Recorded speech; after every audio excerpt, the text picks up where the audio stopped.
Welcome to the Perfect Parlay podcast. This week we're breaking down Jessica I versus Alex.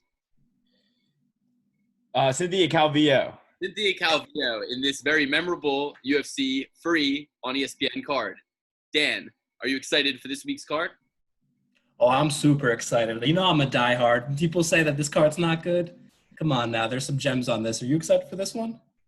I'm very excited because we bet on every single UFC fight for the past 5 UFC cards since UFC 249. The Perfect Parlay Pursuit podcast has bet on every single UFC fight, and we are going to continue this. We're going to try to assemble the perfect 12-fight parlay, and we will see if we can achieve some wonderful side parlays, side bets, individual bets, and we will all continue to build our plus 500 record each towards victory to beat the house. Are you ready to join us? Let's explore this week's card.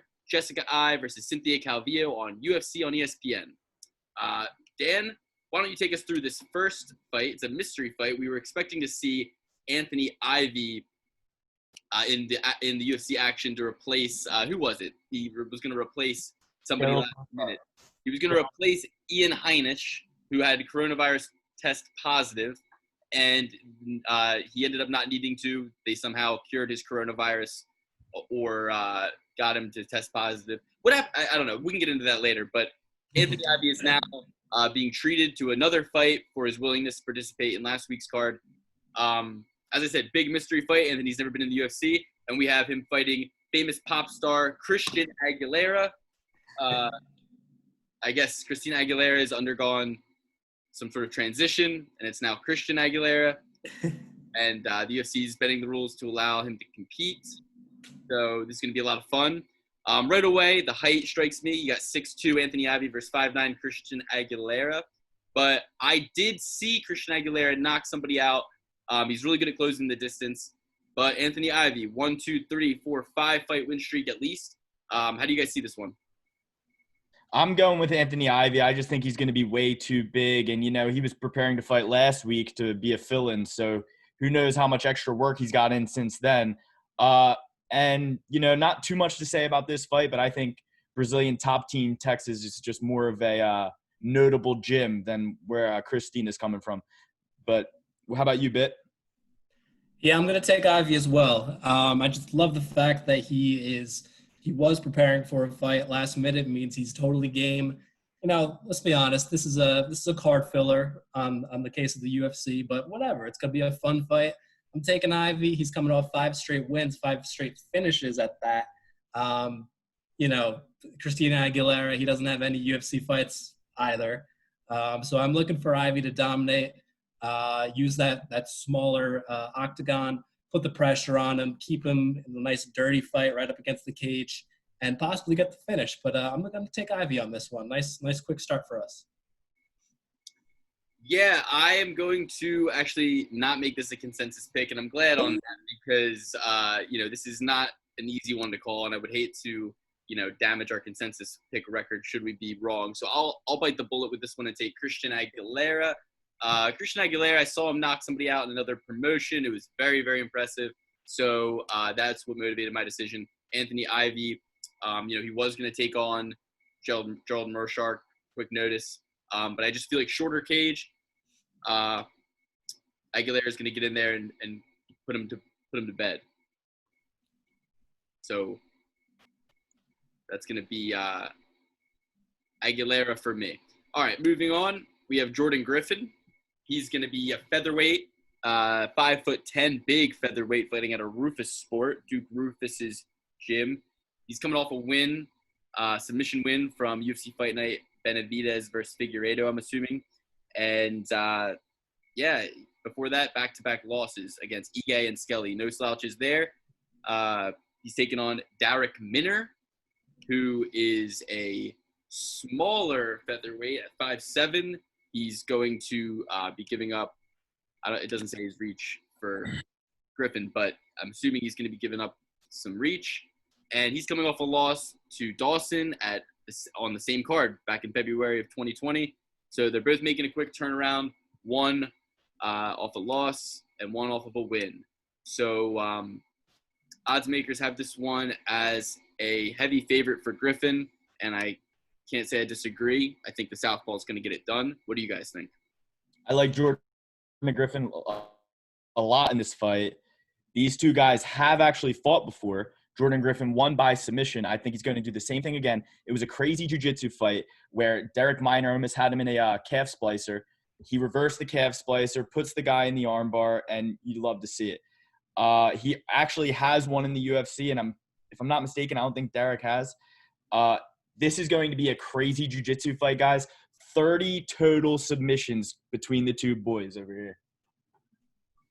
Yeah, I love this fight as well. Jordan Griffin, every time he steps into the octagon, you know it's going to be a wild fight. I think his nickname is the Native Psycho, fighting out of Milwaukee, Wisconsin.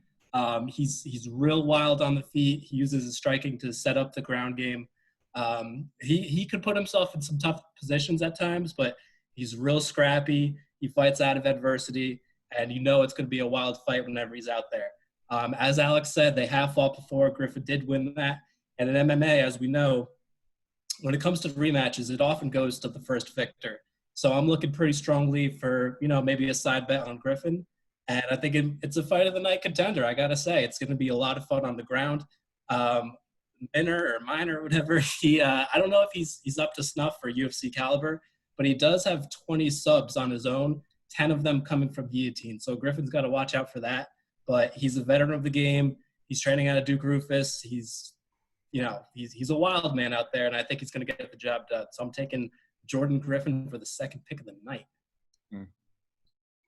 Lovely, guys. So this one is going to be up in the air. Ryan Benoit is – I'm sorry. My screen share working? Sorry. Ryan Benoit. Are you guys there? Yep. I'm here. Ryan Benoit, 5'5", flyweight, taking on Tyson Nam, but apparently there's a possible switch of opponent for this one. So what do you guys know about that as far as opponent switch? Yeah, this was really, really last minute. I mean, I just picked this up not too long ago. What do we got here? Give me 1 sec on that. Alex, you want to fill in? Do you know anything about this guy? Yeah, this guy right here. He's got a pretty tough name to say. Let me get while you guys look that up, I'll just say right off the bat that Tyson Nam trains out of the sports lab, right? So, I mean, he's a little bit older. He's got 5 years on him. He's a little bit hardier. He's 5'7" to his 5'5", and you can tell he wears every bit of that weight he's allowed to bring into the octagon with him. He's got muscle. He's strong. He's hardy. His record's worse, but percentage-wise, it's right. I mean, it's better. And he has double the fights that Ryan has. He's coming off back-to-back losses, but to really, really tough opponents. I mean, Kai Kara-France is no joke.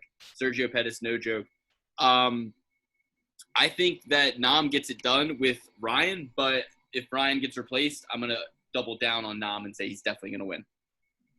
Yeah, I'd have to agree with you on that. When analyzing this fight as far as Nam fighting Ryan Benoit, I was taking Nam. Now, I will say this man is Hawaiian, but he does not have any tribal tattoos. I think that is a big indicator. By the next training camp, I'd like to see a tribal tattoo, but that's just me. Moving on to some more statistics here. Nam has been a pro for about a decade. He's only had 2 fights in the UFC, so I think he's going to be hungry to get that first win. However, those first 2 fights were against really tough competition, Sergio Pettis and Kai Kara-France. I think that they were tough for him because they have very good lateral movement, and he's pretty heavy on his feet. He's got a devastating right hand, just like anyone whose first name is Tyson. I guess we could go over Ryan Benoit a little bit just in case. He loves working the body. He's got some heavy hands himself. He's a 3-time high school state champ coming out of Texas. He's a Renzo Gracie guy, but I think he's a little too heavy on his feet as well. I think that the only reason why Nam had trouble in those first 2 fights was because his opponents had a bit of a mobility advantage over him. But I don't think that's going to be the case with Benoit or the possible replacement. So I'm looking for Nam to get that first big win in his UFC career and go up the rankings from there. Yeah, and the replacement is actually Zaruk Adashev. I think that's how you say it. It's going to be his first UFC fight. He's actually pretty green in the sport. He's 3-1 in mixed martial arts. He has a 16-3 kickboxing record. So obviously he's going to try and favor the stand-up. I don't know. At first I was going to go with Ryan Benoit because he actually has a win over Sergio Pettis where Nam lost. And Benoit is like the bigger man. But I thought it was going to be a great stand him out, bang him out fight. It's going to be a lot of stand-up work. So this is going to be a really tough one to call with such a seasoned striker. And you said Benoit was the one with the Texas State Wrestling, right? Correct. So now that you know that, I mean, I might even go Zaruk because there's going to be a crazy high over on him. You know what I mean? He's going to definitely be the underdog in this fight.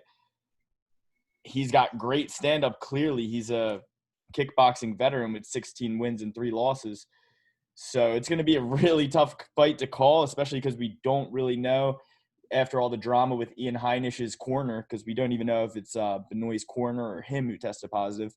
I'm going to go with Zaruk just to it's my shooting star, shot in the dark, pick of the card. I'm coming, and it's going to be the reason I win this parlay, boys. There's definitely going to be a lot of value on it as far as like a side bet, but I don't know about the parlay. Good for you, man. Best of luck. All right, congratulations. Texas is not really a competitive wrestling state. They're more of a football state, but that's a talk for another time because Ryan Benoit is out apparently. So this next one is a lady fight. We have Julia Villa. I wonder if she has any relation.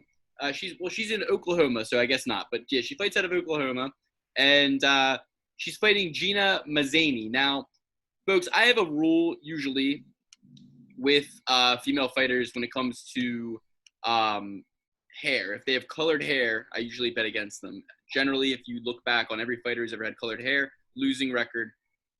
Someone's going to have to check the stats on that for me because I don't keep it up to date. But as of 2008, I believe that was the case. So we are going to bet against Gina Mazzani. She's a heavy underdog anyway. Like I always say with the lady fights, these ladies get crazy in there, and you never know who's going to, like if she's got her opponent has a 7-1 record, she might be due for a few losses in a row to make it more like 7-5 because that's more of like the record we're used to seeing in women's MMA. So I don't know. I'm thinking Avila's going to win. She's a heavy favorite, but you guys can take it into a deeper analysis because I really didn't do too much research. I'll take Julia Avila here as well. Gina Mazzani, she actually got cut from the UFC recently, and this is her first fight back. Julia's only loss was, I think, because she broke her hand in a fight and had to call it.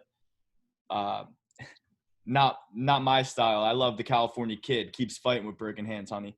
Her nickname's the Raging Panda, though, and I think that's pretty solid. So I'm going to go with Julia off of pure just gut instinct.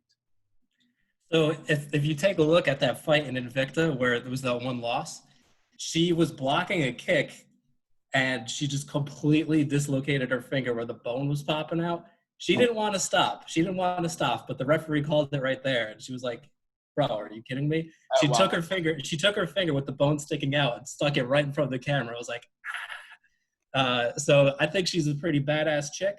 She did graduate from the University of Notre Dame, and she's currently a geologist out of Oklahoma City. So I'm hoping that she has a rock-solid game plan going in there. She's got tremendous Muay Thai, very strong knees, loves the clinch, as all Muay Thai fighters do.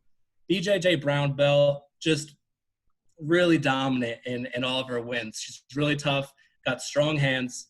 Gina Mazzani, like you said, she already had a short little stint in the UFC before she got the boot. She's dating Tim Elliott. I don't know.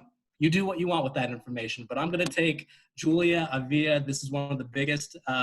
She's one of the heaviest favorites on the entire card. I believe she's sitting at a -500, so not too much value as far as individual bets go, but definitely for the parlay, taking Julia Avila. And you know what? I feel bad about that. I should have mentioned, I don't watch Invicta. I'm a company man, strictly UFC, not even anything they own. I don't care about any of it. I only watch the UFC. Don't ask me about anything else. Fair enough. The guy knows what he wants. All right, so the next fight on the card, I'm glad you guys did a deep dive. I didn't mean any disrespect. I just think like if you're spending time like on your marketing, your brand image, all that, it's just time that we saw that with the Tyron Woodley fight. It's time that is not being spent in the gym. The hair. I don't like to see the hair. I don't like to see the nails, all that craziness. I just think we should just focus on the training. Rose Namajunas cut her hair off. Does she get no credit for that? Is that just something to do now? No, that was something that was like a sacrifice she said she made. It was getting in the way. That was admirable.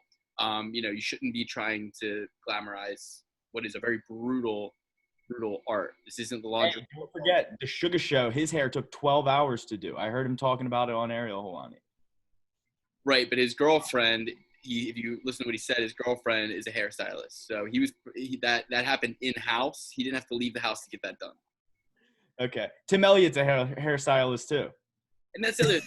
There's always like a boyfriend involved. Why do I need to hear about the boyfriend? Okay, all I'm thinking about now is that Tim Elliott better mind his manners the morning of the fight and not get crazy, because I just think if I'm rude to my girlfriend over breakfast, she's not going to have the best day. And she calls me several times to let me know throughout the day that it's not going well because of me setting it off badly in the morning with my bad vibes. So boyfriends of female fighters, have good vibes or call me and let me know the fix is in, because I'm just saying these ladies are inconsistent for a reason, and I'm thinking someone is playing with their minds. We need to get these ladies some solid mental coaching, isolation. They should all be single. No boyfriend drama. Okay, but that's a talk for another time. So the next fight on the card is Rosa. He's back, baby. Bittman, you want to pick him again? He's back. Boy's back. I love this guy, honestly. I thought he fought really well against Bryce. He took him all the way to his decision. He didn't get finished. He's a lightweight. He's making a quick turnaround. He's got a bad taste in his mouth from that Arkansas boy, and he wants to turn it around. So he's going to be taking on Aguilar, I believe. Kevin Aguilar, yes. Not to be confused with Aguilera, who's fighting earlier. But, yeah, Kevin Aguilar, 17-3 versus Rosa, 12-4. What do you guys think? How do you have it? Yeah, like the Who once said, we won't get fooled again, and that's how I'm going to take this one. I am not taking Charles Rosa. I think he's a great fighter, but doesn't really match up well for him here. Much like Tyron Woodley in his last fight, he was practicing the art of survival, and he's going to need to do that again against Kevin Aguilar. Aguilar, he's a great striker. He sits heavy on his feet and lands some big bombs, often tries to counter-strike, and I think that's going to work really well. When Rosa can't get it to the ground, he often kind of charges in with his head down and does these looping punches. And I think Aguilar is going to be sitting on that, waiting to get a nice, clean right cross and finish the fight from there. Both of these guys were at one point pretty touted prospects, but I think Aguilar has a little more shine to him. I think he's a well-rounded fighter. And the big key to this fight, guys, Kevin Aguilar, 86% takedown defense. If Rosa can't get this down, I think it's night-night for him, taking Kevin Aguilar. Bittman, you're going to just end up being on the wrong side of this guy every time you bet, because he's going to win this one. He might lose the next one, and you're just going to not get fooled again, but get fooled double. And fool me once, shame on you. Fool me twice, you fooled again. It's going to the chef. It's going to the steak chef. He is the man. He hasn't lost many fights, but the fights that he have lost were to absolute studs. Shane Burgos. Stud. Bryce Mitchell, Dennis Seaver, who Conor McGregor got a title shot off of. Hey. Conor McGregor got a title shot off of him. Do not disrespect Dennis Seaver. That juiced up German. And had a split decision to Yair Rodriguez. Now, say what you want about Yair, but I think he's great. He's just fought on a higher level. Every time Kevin Aguilar has gotten tested, he's failed the test. Whether it was Zubaira, whether it was Dan Ige. He's coming off a 2-fight skid. This is going to be the coffin nail. He's out of here. Get him out of here. Dude, the chef beat Manny Bermudez. Enough said. Agree. Say more. I'm taking Rosa. I'm taking Rosa in this one. I just think this is, I have the privilege of knowing Dan personally, and I know for a fact that because he's not picking Rosa, Rosa's gonna win. I know this. This is a moment.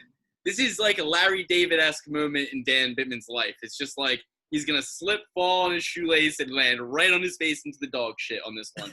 Rose is going to win. He looks great against Mitchell. Like I said, he's going to have out on that one. He's coming back hard. And, I've been drinking a little wine, but I'll tell you what, Rose is going to win. And you know what? He's from Peabody, Massachusetts, which is a very hard place, from what I hear. Have you – yeah, okay. I was going to say, have you been? Never been. Guys, did you also not see this? I mean, I'm sharing my screen, right? Did you not see this? ATT. American Top Team, baby. And if you go against him, you pretty much support the Boston bombing. He's Boston strong, boys. You got to stick with him. That's how it goes. Yeah, that's still too soon. Years later, it's still too soon. It wasn't a joke. I don't support terror. I am Boston strong. Now, this next guy, speaking of terror, Jordan Espinoza is going to want to do all sorts of terror on, again, another guy who's back in action, who we've bet on before or against. One of us maybe bet against him, is, Mark De La Rosa, of the Mark of the Roses, as they say. So I think, personally, this fight, I really want to get your guys' take first. So why don't you break it down for me? I'll give the stats, and then you guys can take it from there. We got Jordan Espinoza. He's 5'6", 135. He's 30 years old. He's fighting at a Latrell Yee MMA, and he's coming off of back-to-back losses, okay? He's from the United States of America. He's going to be the exact same height as his opponent coming into the fight, okay? Now, whenever I see a guy who's on back-to-back losses, we all know mentality's got to be different. You're about to get kicked out of the fight house. You're about to get voted out of Bachelor, Survivor Island. You're done. You know what I'm saying? If you lose. Now, this guy, he's coming off of 3 losses, right? But we know how much of a stud Perez is. We bet in favor of Perez, 2 of us. Alex did not, but that's all good. Perez ran right through his opponent last weekend. We know how much of a stud Cara France is. So I just really don't know where to go with this one, guys. What do you think? Alex, I'll let you take that one. I got to lick my wounds off the last pick. All right, I'm taking Mark De La Rosa. He's lost to good fighters. Kai Car-France. I'm very high on that kid. And Alex Perez, I think they both lost to Alex Perez, correct? Yeah. Okay. And Tim Elliott, say what you want about him and his hairstylist ways, but one thing that really stuck out to me is that De La Rosa is in Texas, and they opened a lot sooner than Ohio because if you listen to anything Stipe's been saying, he can't train anywhere, he can't do anything. So I'm just going on based on that. They both have really great jiu-jitsu. I think it's going to be a technical ground fight, and Mark De La Rosa will come out with it. I'm going to go the opposite way on this one. Mr. De La Rosa does not impress me all that much. I mean, he's a BJJ black belt, so if it gets down there, it could get dicey. But on the feet, he's very lackluster, and just overall, he's really not much of an athlete. He doesn't impress me athletically at all. Espinoza, on the other hand, he is a freak athlete. This guy is really fast, both on the feet, and he's got fast hands. Knockout power, even as a flyweight. I think he could hold his own on the ground as far as staving off De La Rosa. Puts himself in a couple boneheaded positions, not the highest fight IQ, but at the end of the day, I think he poses a very serious threat just based off athleticism alone for De La Rosa. I think this is one of the easier picks on the night. I'm taking Espinoza all night long. What do you got, Luke? Agreed completely. I also have Espinoza for the same reasons, athleticism, coming off back-to-back losses. I think he's going to work hard in this fight. I think he's going to fight to win. De La Rosa, he's got 3 losses in a row. I think that he's going to have a lot more pressure going into this one. The UFC clearly likes both these guys. When you see fighters who are coming off of losses, think about this. Only one of them can maintain a losing streak, right? So we're in a situation where one of them is going to keep their job and one of them is going to be on notice. As I've said before, due to the crisis, I don't really think anybody who's stepping up and fighting right now is in Dana White's bad graces. In fact, I think it's the opposite. People who have actually been exiled from the UFC are getting brought back because of the limited ability for international fighters to make it over here. Now when Fight Island gets going, it's going to be business as usual. But Dana White is somebody who remembers these sorts of favors and pays it forward every time. He is getting so much negative press lately, but if you polled 99% of the fighters, they would tell you the opposite story about Dana White. So I think a lot of these guys aren't necessarily fighting for their job, but they're fighting for their job in the next fight when this crisis is over. You know what I'm saying? Like if you're coming off of 4 losses in Charles De La Rosa or 3 in Jordan, in the next fight, you're fighting for your job pretty much. So both the guys are fighting with that fight in mind. And I just think that it's Espinosa's time. He's just peaking a little bit more on the crest, whereas De La Rosa is just kind of going to fall a little bit short, you know? One of us had to be the skunk in the garden, I guess, but you're taking De La Rosa, and yep, this is going to be the one that you get wrong, but it's okay.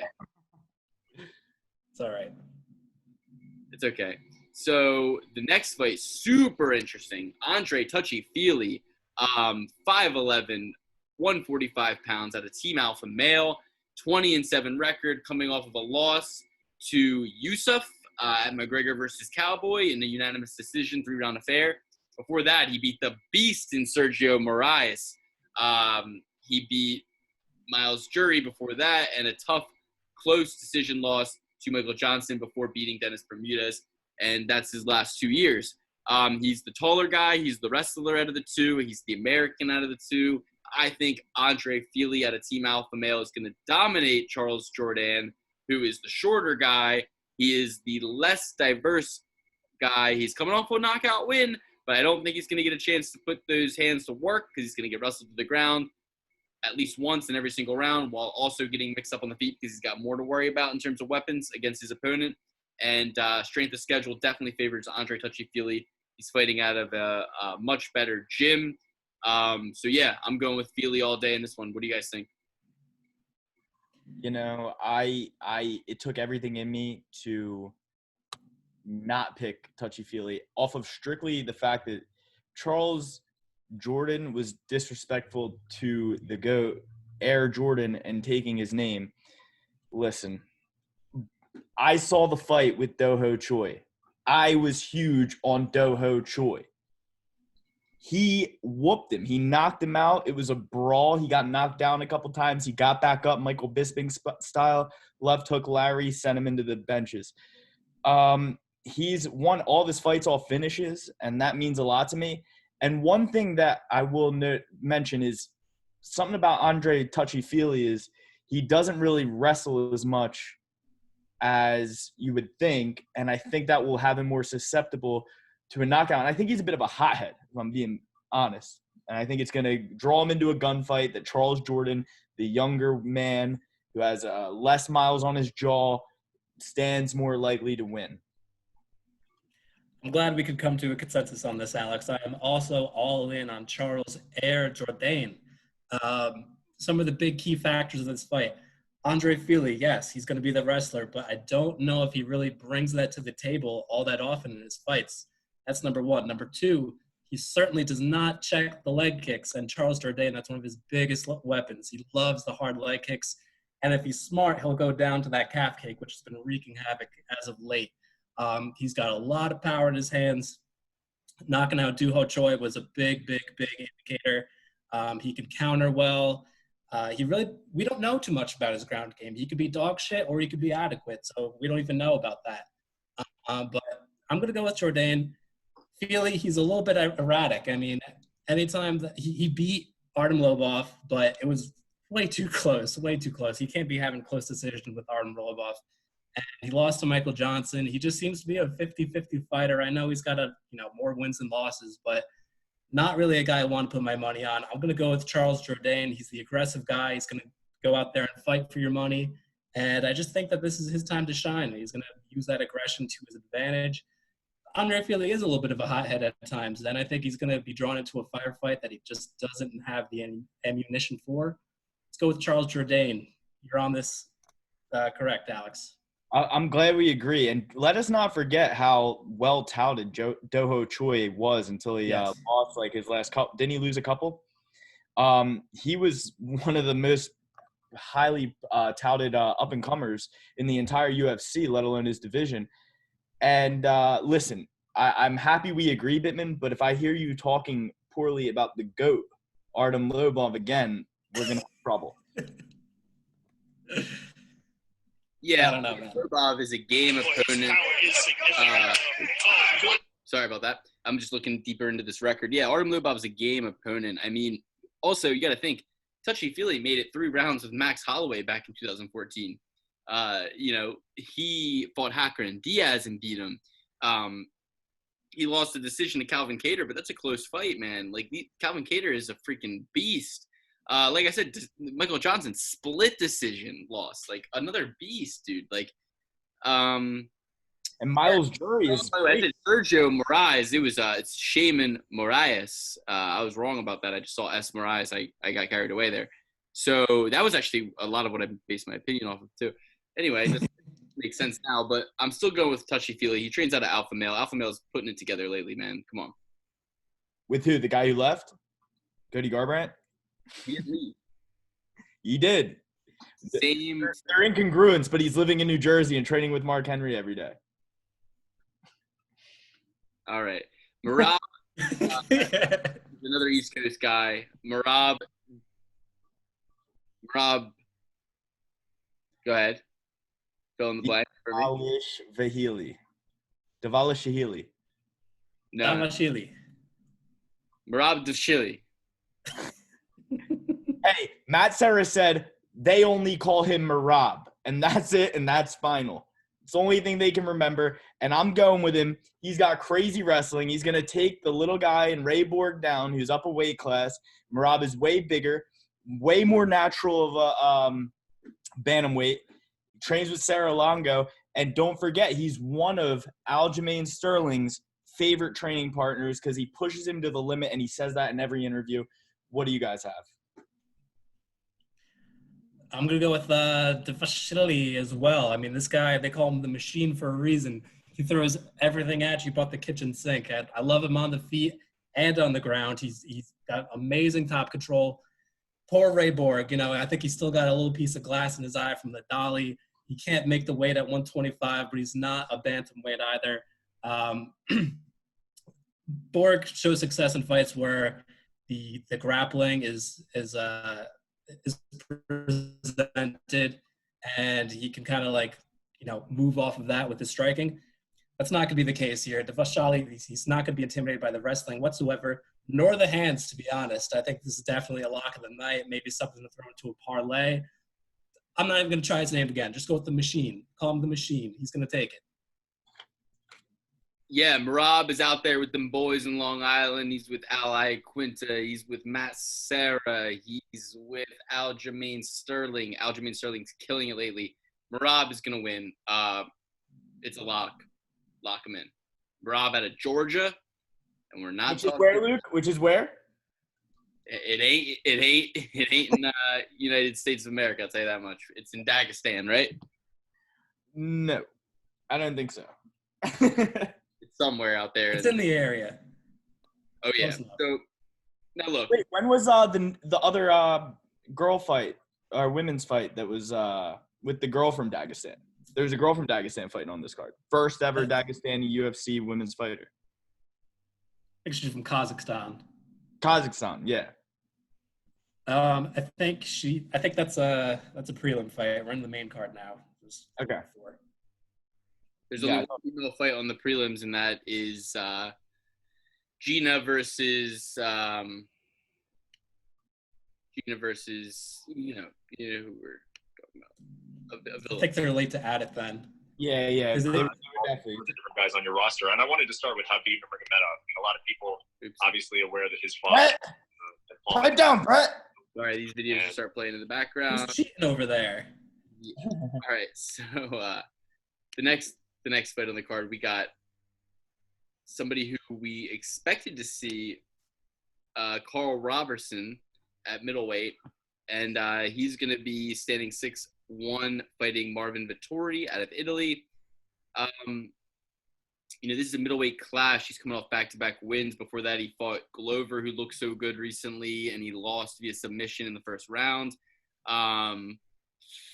Before that, his only other loss is to Ferreira back in 2018. He's taking on this beast over here, Marvin Vettori, coming off of back-to-back wins. So they're both coming off back-to-back wins before that, having had a loss. And, it's really crazy how much of, like, an almost mirror match this seems like on paper. But I went with Vettori, the Italian Dream, on this one. He's the southpaw. He's a little bit younger. He's coming off of wins, and I think he has a harder strength of schedule. Ferreira, as I said, beat Robertson, and Israel Adesanya is his last loss, and it was a split decision, meaning one judge thought that Marvin Vettori walked out of there with a win over the champ, who's undefeated in the UFC. So I love Marvin Vettori in this fight. I think it's going to be a stand-up match. I think he gets the knockout. What do you guys think? I'm going to go back to my Jersey roots and take Baby K here, Carl Roberson. He's also a southpaw. He's got a ton of power in that left hand. He trains a lot with Corey Anderson and a bunch of them Jersey boys, so I don't think the takedowns are going to be a problem from the Italian Marvin Vettori. Vettori's a bit of a crybaby, man. If you look at the Antonio Carlos Jr. fight, he gets a little swipe to Vettori's eye, whatever, obviously unintentional. And then, without even touching his eyes, his fingers are just out a little bit. Vettori starts complaining to the ref, like, oh, you got to stop this. And the ref actually obliges. So, I don't know. And then you see the video coming out where, Roberson obviously missed weight, and then they met in the lobby of a hotel. And he's crying there, too. I don't know what's up with these Italians, but I think Roberson's going to put him in place, which is face down, booty up on the canvas. I love Roberson. I think that left hand is going to make it a quick night. I know that Vettori is probably the more well-rounded fighter, but I think he's got less pop. And eventually it's going to come right into that left hand of Roberson. I'm taking Baby K. I'm sticking to my New Jersey roots, baby, where the real Italians are. Let's go, Baby K. Who you got, Alex? I love the Soprano State, and I love Baby K, but, he had a terrible weight cut for the last one that took him out of the fight, and that was a huge determining factor. I also put 2 bowls on the floor with food in it, with an M and a K on it, and my cat took the M. The split decision with the champ is one of the best things on his resume, and he's got way more experience than Baby K. I'm going with Marvin Vettori, plain and simple. And, Luke, you mentioned the fight with Glover Teixeira. Don't put too much weight in that because that was a very short-notice fight for Baby K. I think he stepped up weight class too. But short notice is the best. Give me short notice all day because short notice means you're bringing your skills, what you've developed over your career, to the fight without any game planning. To me, a lot of these guys trip on their dick and fall into the mud when they try to game plan and they decide, I can't just go in there and flow. I mean, I would rather see a guy go in there, Nate Diaz 9 days notice against Conor McGregor, Michael Bisping 12 days notice against Luke Rockhold, all day long over this intense game plan that goes awry. Like, remember when BJ Penn came in there standing straight up against, who was it? Was it Frankie the third time? And it's like Jason Perillo knows what he's doing, but why are you trying to teach an old dog new tricks at this point? You know what I mean? Like, this is insane behavior. This is the behavior of an insane person. It's actually the opposite, because insanity is expecting a different result out of the same behavior, but this is expecting a different result out of completely different behavior late in this guy's career. So it's not insane. I'll give you that. It's not insane. But bottom line, you said a lot there, Bittman. You said a lot about Italians, and we're both Italian, so we're gonna just go ahead and forgive you off. We're gonna assume an apology here of the backs of the Italian community. I'm drinking wine, obviously. I'm very Italian, so yeah, okay. You've said enough. I'm sticking up for the real Italians. They deserve a better representative than Marvin. I don't know how that's an Italian. Fired up, and I'll tell you what. Let it be known that Dan said the real Italians are in New Jersey. Right. Not Italy, not in Italy where he's from. The Soprano State. I don't really believe it. His name's Marvin, so let's check that birth certificate if that's what they do. All right, well, I'm glad because I'm on Alex's side of this one, and I'm on your side with the other one. I think I'm going to be the one who continues to catch up to you guys in terms of win percentage. So this will be great. Man, that's the co-main event, huh? So he's at a King's MMA as well. So that means he trains with one Kelvin Gastelum, baby. Calvin's the man. Okay. So we got a split decision here, guys. What do you think? Jessica Evil Eye. She trains out of Extreme Couture. She's 33 years old. She is 5'6", women's 125-pound division. She, as we know, is coming off a win in the Usman-Covington fight. It was right before the quarantine, so she got it. When did she fight? Usman or Covington? She fought someone named Arju. Sorry, it's really tiny on my screen here. I just watched that fight. That girl was ranked 5th at the time, so not a no-name opponent. Which really says a lot about the flyweight division. Like, she's ranked 5th. I don't know who she is at all. I don't even remember seeing her fight. So they're not really getting as much promotion as they deserve. But before that, she was coming off of a grave digging performance by Valentina Shevchenko. An absolute scalp of a kick. She sent brain matter flying into the audience. It was very, very bad. But she rebounded well. The main thing that stood out to me, I stole your take in the last one, Alex, with the Israel Adesanya reference, and I was happy to do it because you stole a lot of my takes last week. But I've never stolen a take. Never. Yeah, you have. Yeah. So I'll let you guys go ahead and break this one down. And then steal mine again? No, go ahead. Okay, cool. I'll take Jessica Eye. Probably going to be a decision. And my main concern with Cynthia is she did not win that fight against my big-headed girl, Courtney Casey. And anybody can tell me otherwise, but I'm pretty sure that was when Courtney Casey was involved with the union a lot. Hey, conspiracy theory 101 over here. She lost that fight from the boys in the back talking. All I'm saying is Jessica Eye, she's a bigger, stronger woman. She's missed weight at flyweight. So she's cutting a lot of weight. Cynthia, yeah, you might have missed weight at straw weight. That's the weight of a straw. Who even cares? Eye is more experienced. The only people she's lost to is Misha Tate, Jessica Pena, Sarah McCann, and Betch Kohea, who has fought for a title, okay? These are some strong opponents, way stronger than anybody that Cynthia has won against, not including Courtney Casey, because she won that fight, and you know that she's the best. Just comes down to being bigger and stronger. Jessica Eye's getting it done. Yeah, I'm going to double up on that pick and take Jessica Eye. I think the big thing here is that Cynthia Calvillo, she's strung together her wins based off the takedowns or the threat of the takedown complementing her striking. That's not going to be an issue here with Jessica Eye. Jessica Eye is a wrestler herself with specifically very good takedown defense. She's gone up against the likes of the Olympian Sarah McMahon for wrestling. So I don't think that's going to be an issue here. I think Eye not only has the experience, she's got the weight, she's the bigger girl, and I think she's got faster hands, definitely more experience with the stand-up, definitely a crisper stand-up, nice and crispy.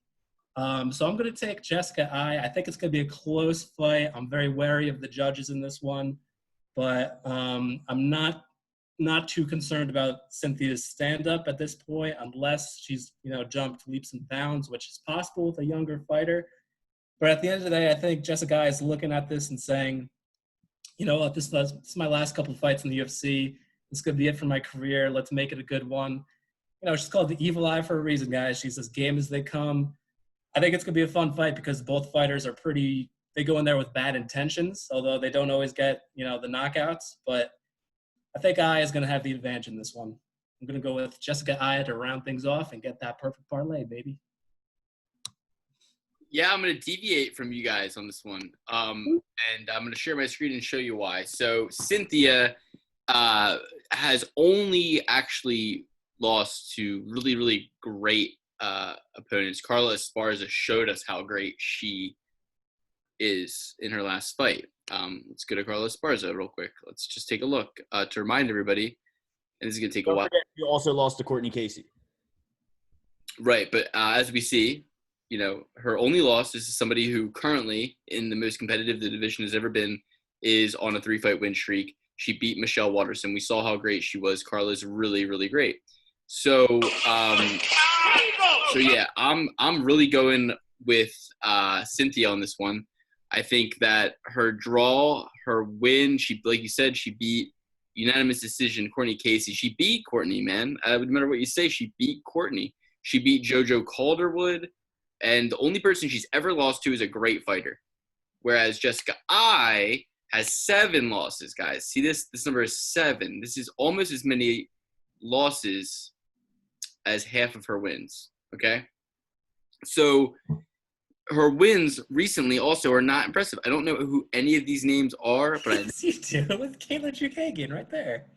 Where do you see that? Oh, yeah. I meant there you go. this one, and this one. Yeah, Chukagian, that was a split decision. So if you're gonna say that Cynthia's win over Casey because it's a split decision is invalid, you got to also erase this one. And if you look at the rest of Cynthia's schedule, it's a lot stronger. I think Cynthia gets this one done. Like you said, I is on her way out, man. She's on her way out. And also that knockout to Shevchenko's got to pay dividends eventually, and it's going to pay this weekend, I think. Cynthia for the win. I meant that wraps it up. So I could get some good screen time. But yeah, Cynthia for the win. Cynthia's going to win. Bet on Cynthia. Let's go through the perfect parlays. Guys, pull up your particular odds to give the people what they want in terms of the odds, the MMA betting odds. But if you're going with me, right, if you're betting with Luke to achieve the perfect parlay, you're going to go with Christian Aguilera. The reason we're going with him is because it's a smaller cage. He's a knockout artist. He's going to close the distance. He's going to put Ivy to sleep, okay? You're going with him. You're going with Jordan Griffin. Jordan Griffin is American. He's more athletic. He's going to beat Minter, right? Ryan, they still have odds for Ryan Benoit. He's out apparently with coronavirus. We're going with Tyson Nam no matter what. We're going with Julia Villa, the heavy favorite. We're going with Charles Rosa, who lost to Bryce Mitchell last and is going to come back with a vengeance. We're going with Jordan Espinoza. He's the American. He's the heavy athletic guy against Mark De La Rosa, who's also the American. But, they're both coming off losses. Mark De La Rosa, 3 losses. Jordan, 2 losses. We're going with Touchy-Feely, heavy favorite out of Team Alpha Male. We're going with Marab, heavy favorite out of Sarah Longo. We're going with Marvin, the heavy favorite out of Italy, for his split decision loss to Israel Adesanya. And we're going with Cynthia, the -110 pick'em against I, mostly because her only loss is to Carla Esparza, the very great Carla Esparza. So with these odds, with these picks, you're going to go with me. You're going to pocket $1,716. Out of the last 5 fights, guys, these picks would be the least payout. This is the most conservative payout you've seen in the last 5 fights. They've all, in the last 5, paid out way more than the payout for this 10-fight parlay, right? However, we're still in line with how many favorites generally win. There's generally between 2 and 4 favorites. We have Christian Aguilera plus 150 underdog and Charles Rosa plus 135 underdog. To me, these are very safe underdog picks. These are 2 underdogs that we're going to pick, and these 2 underdogs, to me, are going to be the only underdogs to win in the night. Now, does Carl Robertson underdog have a shot? Does Ray Borg underdog have a shot? Does De La Rosa underdog? Because they have De La Rosa as an underdog. Are all these possible? Of course, guys. But to me, the 2 underdogs that I'm riding with, Aguilera and Rosa. I kind of wish I picked Carl Robertson too. But you know what? Marvin Vettori, maybe he's going to win. So I'm going with the Italian. All right. If you're rolling with me, you're going to go Anthony Ivy, Jordan Griffin, Ryan Benoit, if that fight's still going on, with Tyson Nam. We got Julia Villa, Charles Rosa, Mark De La Rosa, a Rosa combo. Air Jordan, Marab Devalashila, Marvin Vittori, Jessica I. Now, as it stands at the moment, you put in $10, you get 2,984 cents with plus 28,908 odds. Scared money don't make no money, baby. I got 3 dogs tonight. Ride with the kid. Who are your 3 dogs? And those odds for the people, those odds are much in line with the traditional payouts we see for a parlay on the entire card. Who are your 3 dogs? My dogs are Air Jordan, Mark De La Rosa, and Charles, don't call me Rosie Rosa. Solid. I don't know why. I can't get behind Mark De La Rosa. He looks like the kind of guy that you want to punch in the face, and I want to see it happen. I think it's going to happen. But anyway, it's my picks. They're a little out of order, but you guys are smart people. You can figure it out. So we're starting off with Tyson Nam, Julia Avila, Kevin Aguilar, Anthony Ivy, Jordan Griffin, Jordan Espinoza, Charles Jourdain, Marab Devashali, the machine, Carl Roberson, and Jessica I. So you got 2 dogs in there, Carl Baby K. Roberson and Charles Jourdain. You throw a 10 spot on there, you're going to get $2,638.32, which is a plus 26,283 odds. Also kind of in line with what we've traditionally seen here. But yeah, that's what I got. I'm feeling pretty good about it. You looked like you had a spider on his shoulder or something when you heard your odds. No, I'm just very happy that, and I'll share my screen to show the audience the data that we have compiled over the last 5 fights. I'm just extremely satisfied with where your picks have resulted odds-wise, because as you can see, we've seen some really big ones, 5,800 with 4 underdogs winning that night, 3,700 with 2 underdogs winning that night, 4,000 with 3 underdogs winning that night. But if we really look back to the first one that we did, which I think is more, more representative of the traditional card, this one was just under 3,000, and both of your picks came in just under 3,000. Mine just under 2,000.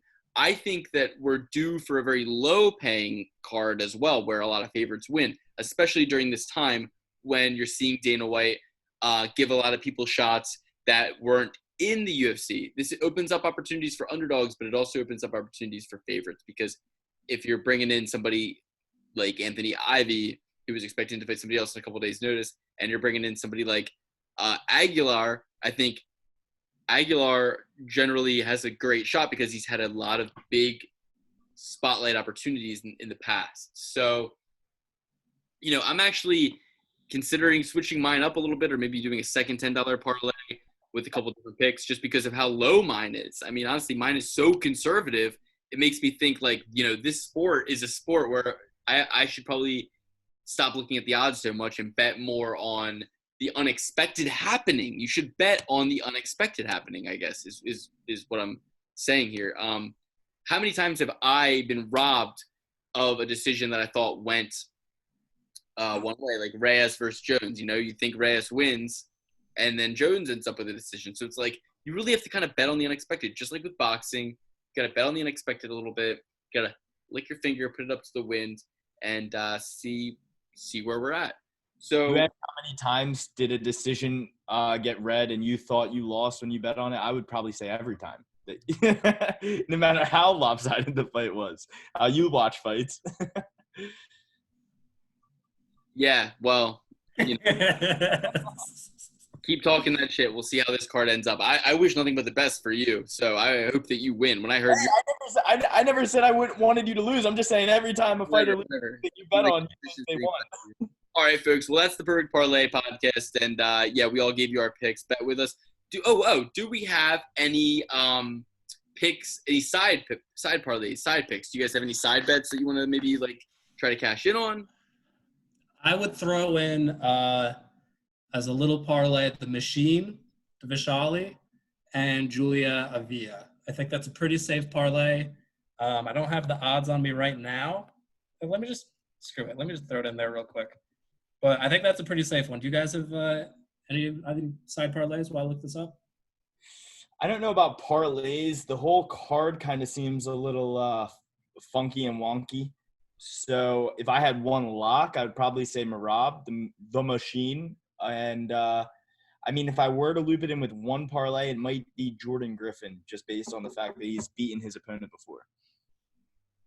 Great. And I have one for you guys. I want to kind of get your take on it. Let's see what you think. This one over here, as you can see, it's a 4-fight parlay. It's plus 420 odds. You got Julia, you got Andre, Charles Rosa, and Marab. What do you guys think about that one? I think it's a tough one. I mean, I got two guys in there who I don't have winning. So, I mean, that's, obviously I'm not going to be in favorite, but hope you get it, man. That's some pretty good odds right there. Plus 420. If you put in, are you really going to put in $100 on that?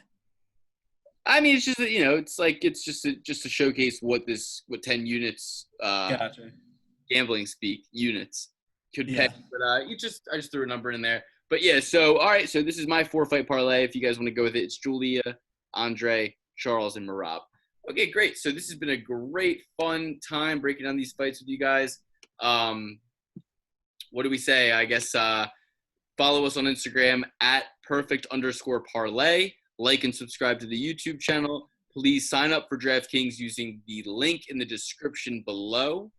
And we will actually match whatever you put in, or DraftKings will, and we receive whatever you put in. So if you put in $100 or $20 or $5, we actually get that to gamble on, and we'll definitely give you a shout out in the video, and we will definitely use your money to continue gambling. Remember, this is the one podcast that bets on every single fight. Every single fight, we attempt to beat the house and do a 10 to 12 fight parlay where we take on plus 20,000 to 50,000 to sometimes even 150,000 odds. We bet on every single UFC fight, and we give you our picks.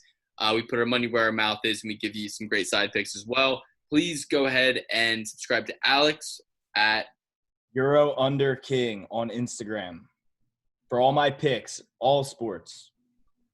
EuroLeague basketball. He picks pretty much everything, right? Korean baseball. Hey, whatever my degenerate ass can gamble on. Lovely. Dan, you want to go ahead and give your plug? Yeah. So, again, for the Instagram, it's perfect_parlay. And give us your picks as well. Give us your parlay. Either comment in the YouTube comment section or the Instagram, or shoot it out to Alex at __king, correct? Yeah, so give us your picks. There you go. We'll interact with you. Maybe we'll yell at you if we think that your picks are dog shit. But it's all love. It's gonna be fun. Let's get some interaction going, and let's have some more fun with this. It's been a good time so far.